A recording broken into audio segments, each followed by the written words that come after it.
আমার স্ট্রাগলটা না অনেক বছর গেছে। শুধুমাত্র তো ডায়ালাইসিস মা মাত্র নিতে পারলেন মাত্র ১.৫ বছর। হ্যাঁ, মানে এটা তো আসলে ভ্যারি করে। একেকজন একেক সময় পর্যন্ত নিতে পারে।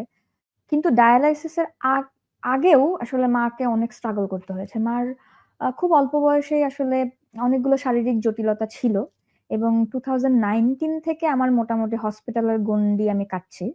হ্যাঁ, এবং আমি আসলে প্রথমত আমি বিশ্বাসই করতে চাই না যে মা নেই। হ্যাঁ? যেটা হয় যে এখন মানে বাসায় গিয়ে মনে হয় যে এই তো হসপিটালে আছে ডায়ালাইসিস শেষ করে চলে আসবে। যেটা হয় আরকি। আমি বাবাকে হারিয়েছি প্রায় ১৮ বছর। তো মা আসলে ভীষণ স্ট্রং। আমাদের ৩ জনকে বড় করেন এবং একটা সময় দেখা গেল যে মানে মা বরাবরই আসলে আ খুব শক্ত মহিলা ছিলেন এবং আবেগগুলোকে খুব মানে ভেতরে রেখে আমাদেরকে সবসময় খুব সাহস যোগাতেন। তো যেটা হলো যে তার বড় মেয়ের বাচ্চা-কাচ্চাকে মানুষ করার জন্য সে চাকরি ছেড়ে দিয়ে চলে আসলো ঢাকায়। তো তখন থেকে আমরা একসাথে থাকি। আমার বোনের ফ্যামিলি, আমার বোন মানে আমরা যদিও ৩ আমার বোন মায়ের তোমরা। হ্যাঁ, আমার মায়ের ৩ মেয়ে।